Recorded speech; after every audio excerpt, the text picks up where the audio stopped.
नमस्कार दर्शकों, आज का हमारा वीडियो का टॉपिक है प्रेमानंद का झूठ। दर्शकों, इस वीडियो के माध्यम से आज हम प्रेमानंद का भांडा फोड़ेंगे। दर्शकों, प्रेमानंद ने आज 4 से 5 करोड़ लोगों का मूर्ख बना रखा और खुद भी मूर्ख है। देखो क्यों? क्योंकि पहली बात तो है कि प्रेम भाई किडनी के रोग से पीड़ित है। उनकी दोनों किडनी खराब है और हफ्ते में शायद उनका डायलिसिस भी होता है किडनी का। और उनका ये भी कहना है कि विश्व में कोई भी मेरे इस रोग का नाश नहीं कर सकता, इस रोग को खत्म नहीं कर सकता, यानी मुझे सुख प्रदान नहीं कर सकता। माइक से कहते विश्व में कोई ऐसा जादूगर पैदा हुआ हो, तांत्रिक ऐसा पैदा हुआ हो, कोई ऐसा पैदा हुआ हो, आए हमारी किडनी ठीक। लेकिन दूसरी ओर हमारे हिंदू धर्म के पवित्र ग्रंथ क्या कहते हैं? आपको दिखाएंगे ऋग्वेद से प्रमाण की वो परमात्मा अपने साधक का रोग नाश करके 100 वर्ष की आयु प्रदान कर देता है। देखिए प्रमाण। दर्शकों देखिए, ऋग्वेद है, पवित्र ऋग्वेद, हिंदी भाषा 9-10 मंडल इसका इकट्ठा है। तो दर्शकों इसके हम आए हैं। तो दर्शकों अब हम आपको दिखाने जा रहे हैं ऋग्वेद मंडल नंबर 10 सूक्त 161 के मंत्र 2 और 3। देखो क्या लिखा है। यदि रोगी नष्ट जीवन शक्ति वाला हो गया है अथवा यदि वह सीमा से परे चला गया है, यदि वह मृत्यु के समीप पहुंच गया है, तो भी इस रोगी को मैं भीषक कष्टप्रद रोग के पंजे से छुड़ा लाता हूँ और 100 शरद ऋतुओं तक जीने के योग्य बना देता हूँ। 100 वर्ष की आयु उसको प्रदान कर देता है। अभी आपने ऋग्वेद में देखा कि वो परमात्मा रोगी को, अपने उपासक को, अगर वो रोगी है तो उसको 100 शरद की आयु मतलब 100 वर्ष तक प्रदान कर देता है। दूसरा प्रमाण देखिए यजुर्वेद से कि परमात्मा घोर से घोर पाप को भी नाश कर देता है। देखिए दर्शकों, यह है यजुर्वेद और यजुर्वेद के अध्याय 8 के मंत्र 13 में हम आए। देखो ये रहा। इसमें क्या लिखा? देव कर्तस्य अनस्य एव जनमसि, मनुष्य कर्तस्य अनस्य एव जनमसि, पितृ कर्तस्य अनस्य एव जनमसि, अनस्य अनस्य एव जनमसि। इस मंत्र का क्या अर्थ है आपको बता दिया जाता है, जो कि संत रामपाल जी महाराज जी ने भी हमें बताया कि देवों के द्वारा किया गया पाप भी वो परमात्मा नाश कर देता है, मनुष्य के द्वारा किया गया हुआ पाप भी वो परमात्मा माफ कर देता है, पाप का नाश कर देता है, और पितरों के द्वारा, पिता के द्वारा किए गए पापों का भी परमात्मा नाश कर देता है। और अनस्य अनस्य एव जनमसि मतलब घोर से घोर पापों का भी नाश वो परमात्मा कर देता है। देखो, अधर्म के अधर्म के नाश करने हारे हो। अब आपको दिखाएंगे कि वो है कौन जो हमें पापों से मुक्त करता है और बंधनों से मुक्त करता है। उसका प्रमाण भी यजुर्वेद के अंदर मिलता है। देखिए देखो, हम इसके अध्याय 5 के मंत्र 32 में देखो क्या लिखा है यहाँ पर। कबीर अंगारियसी बम्बारियसी स्वर ज्योति दत्तधामासी। इसका अर्थ आपको बताती कि वो कबीर है, वो पूर्ण परमात्मा कबीर है, जो कि अंग माने पाप, अरि मतलब शत्रु, वो पापों का शत्रु है। कौन है? कबीर है। बम्बारी यशी मतलब वो परमात्मा कबीर है, जो कि बंधनों का शत्रु है। बंदी छोड़ इसलिए कबीर जी को कहा जाता है बंदी छोड़ कबीर परमात्मा। दर्शकों अभी आपने देखा, अभी तक हम भी भ्रम में पड़े हुए थे, लेकिन संत रामपाल जी महाराज एकमात्र तत्वदर्शी संत है जिन्होंने आज हमें अपने शास्त्रों का ज्ञान बताया। तो दर्शकों प्रेमानंद जी की ये वाली क्लिप देखिए। अरे आत्मा ही परमात्मा है यार, आत्मा को परमात्मा की प्राप्ति ली है। आत्मा ही परमात्मा है, आत्मा ही परमात्मा और परमात्मा में किंचन मात्र भेद नहीं है। इनका कहना है कि जीव ही परमात्मा है। एक लोग इस तरीके से खुद भी मूर्ख है और हमारा भी पागल बना रहे हैं। मैं हूँ जैसे इंसान, मैं जीव हूँ, मैं परमात्मा हो सकता हूँ। एक कुत्ता घूम रहा है, कुत्ते के अंदर भी जीव, कुत्ता भी जीव ही है, क्या वो परमात्मा हो सकता है? और दूसरी बात ये रही कि अगर हम सभी परमात्मा है, हम सभी जीव परमात्मा है, तो फिर ये श्री राधा जी और कृष्ण जी भक्ति करने की जरूरत क्या रहेगी भाई? राधा राधा नाम चिल्लाने की, बोलने की क्या जरूरत रह रही? तो दर्शकों अब आपको दिखाते हैं गीता जी से प्रमाणित। गीता ज्ञानदाता क्या कह रहा है कि क्या वो जीव ही परमात्मा है या जीव अलग है परमात्मा से? देखो ये देखिए दर्शकों, श्रीमद् भगवत गीता है, 17 इसका कोड है और गीता प्रेस गोरखपुर से ये प्रकाशित है। इसके अध्याय 18 के श्लोक 62 में आए। देखो, हे भारत तू सब प्रकार से उस परमेश्वर की ही शरण में जा। अब ये परमेश्वर कौन है? अगर परमात्मा मैं हूँ, अगर परमात्मा प्रेमानंद जी है मतलब जीव परमात्मा है, प्रेमानंद जी की स्क्रिप्ट पे चले तो फिर तो हर कोई परमात्मा हो गए। तो ये गीता ज्ञानदाता किस परमेश्वर की शरण में जाने के लिए कह रहा है, ये मुझे बताओ। उस परमात्मा की कृपा से ही तू परम शांति को तथा सनातन परम धाम को प्राप्त होगा। कि ये परमात्मा कौन है ये तो बताओ। इनकी अज्ञानता की दुकान की पोल आज सिर्फ संत रामपाल जी महाराज जी ने खोली है, जो कि सभी जीवों के हितैषी है संत रामपाल जी महाराज। दर्शकों अब आप इनकी ये वाली क्लिप देखिए। इसमें बता रहे हैं कि राधा नाम के जब से आपकी जो भी मन्नत है वो सारी मनोकामना पूरी हो जाएगी। कौन कह रहे? प्रेमानंद। जो राधा किशोरी के इन 28 नामों का जप कर ले तो विश्व की कोई भी ऐसी कामना नहीं जो पूर्ण ना हो जाए। अब दर्शकों इन प्रेमानंद जैसे मूर्खों को कैसे पता कि श्री राधा जी भी और कृष्ण भी दोनों नरक में जाएंगे? श्री राधा जी तो उल्टा थी, हमारे शास्त्रों में ही प्रमाण है इसका, अभी आपको दिखाएंगे। अब आप ये बताओ कि जिसे हम भगवान मान के बैठे हैं वो दोनों नरक में जाएंगे और खुद भी हम नरक में जाएंगे। क्यों? क्योंकि वो तत्वदर्शी संत आज संत रामपाल जी महाराज जी ने आज हमारे हिंदू धर्म के सारे पवित्र ग्रंथों को बढ़ा दिया कि वो पूर्ण परमात्मा एक कौन है। फिर भी हम उसको इग्नोर कर रहे हैं, हम उसको नहीं समझ रहे हैं। अब हम आपको बेहद चौंकाने वाला प्रमाण दिखाने जा रहे हैं कि श्री राधा जी कृष्ण जी की मम्मी लगती थी और मम्मी के साथ गलत काम करने से नरक में जाना होता है। देखो प्रमाण। ये देखो दर्शकों, ये ब्रह्म वैवर्त पुराण है, इसके भाषा भाष्यकार है एस.एन. खंडेलवाल और ये प्रथम भाग है। देखो इसमें क्या लिखा है। इसके हम ब्रह्म वैवर्त पुराण के प्रकृति खंड में है। देखो यहाँ पर क्या लिखा है। जब राधा 12 वर्ष की थी तब राधा के पिता ने रायण वैश्य से राधा का विवाह कराया। रायण जो था वो कृष्ण की माता यानी यशोदा का सगा भ्राता था, भाई था। अब लौकिक संबंध में कृष्ण का कौन हुआ? मामा। राधा किसकी पत्नी थी? रायण की। तो राधा क्या हुई? मामी।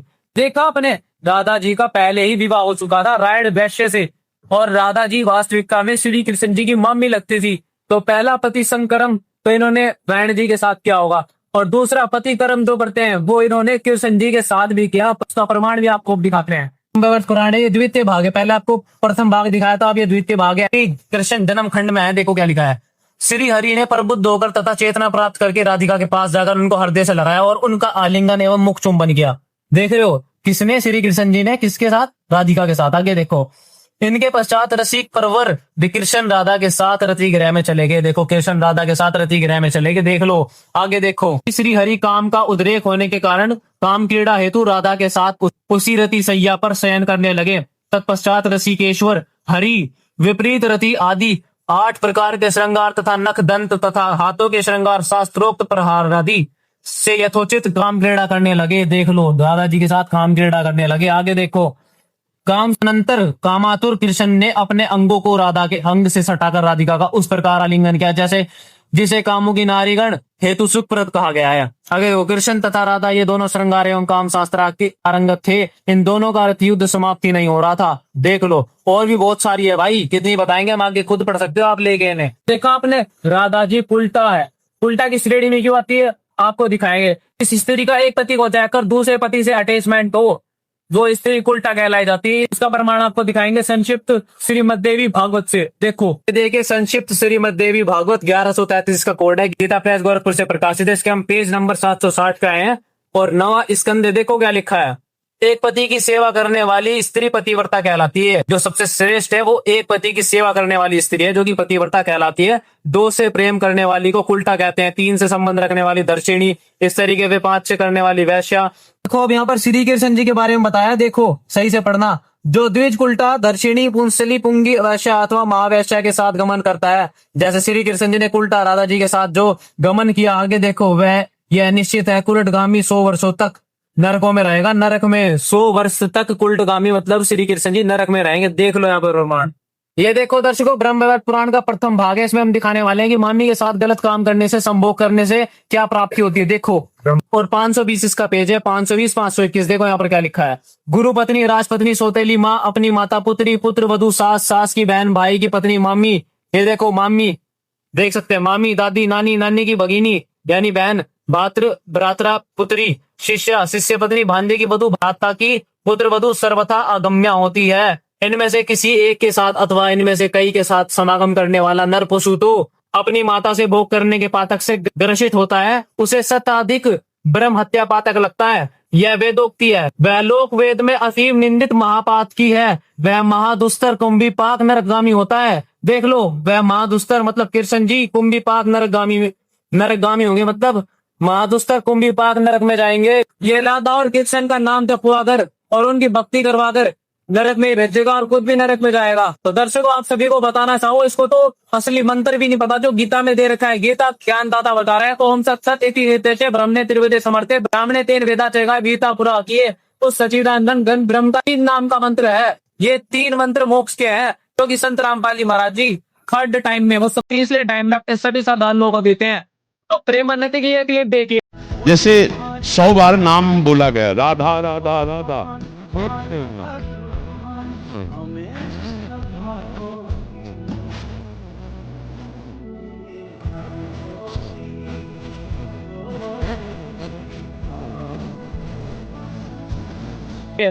इस क्लिप में ये कह रहे हैं कि 100 बार अगर किसी ने राधा राधा नाम भी सुन लिया, कानों में इतना ही रह गया तो सही मोक्ष हो जाएगा। अरे पागल बना रहे, उल्टा का नाम सुनने से तो मोक्ष क्या नरक मिलता है। उल्टेगामी को तो 100 वर्षों तक नरक में रहना पड़ेगा। तो दर्शकों, आपको दिखाएंगे ब्रह्मा, शिव जी और विष्णु अवतार कौन? राम, और साथ ही साथ कृष्ण, ये सभी विकारों से ग्रस्त है। बाकी पूर्ण परमात्मा एक है, उसका प्रमाण भी आपको दिखाएंगे। और ब्रह्मा विष्णु महेश उस परमात्मा की खिलौने मात्र है। देखो श्रीमद देवी भागवत महापुराण 1897 इसका कोड है, प्रथम खंड है, गीता प्रेस गोरखपुर से प्रकाशित है। हे राजन, चाहे विष्णु ब्रह्मा शिव इंद्र और बृहस्पति ही क्यों ना हो, देहदारी तो विकारों से युक्त ही रहता है, विकारों से ग्रस्त है। आगे देखो, ब्रह्मा आदि समस्त देवताओं के भी मूल कारण गुण ही है, उनके भी शरीर 25 तत्वों से बने हैं, इसमें संदेह नहीं है। राजन, समय आ जाने पर वे भी मृत्यु को प्राप्त होते हैं। दर्शकों, ये भी मृत्यु को प्राप्त होते हैं। अब दिखाते हैं कि ये खिलौने मात्र है उस परमात्मा के। देखो, ये देखो मत्स्य महापुराण 557 कोड गीता प्रेस गोरखपुर से प्रकाशित है। इसमें देखिए मत्स्य महापुराण में ही पेज नंबर 614 और 615 पे देखिए, ब्रह्मा विष्णु इंद्र मुनि आदि जन्म मृत्यु और वृद्ध अवस्था से ग्रस्त हैं, ये सभी उस परमेश्वर के खिलौने मात्र हैं।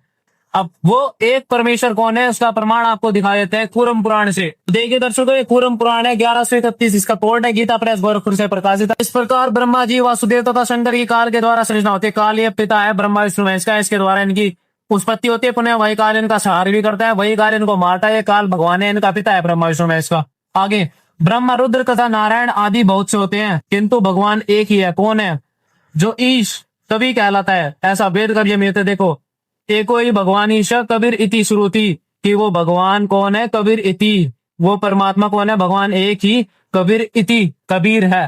तो दर्शकों, आप सभी प्रेमानंद जैसे मूर्ख गधों के पास मत जाओ। प्रेमानंद जी को अपने शास्त्रों का 1% भी ज्ञान नहीं है।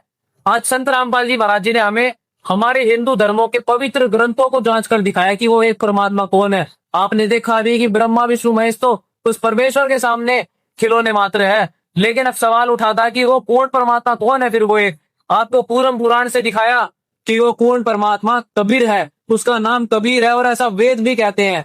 वेदों में प्रमाण है कबीर साहिब जी ही भगवान है। तो दर्शकों, अगर आपकी कोई भी शंका हो तो आप YouTube पर सर्च कीजिए संत रामपाल जी महाराज। अगर आपका कोई प्रश्न हो तो आप उसको कमेंट में भी कर सकते हैं। साहब।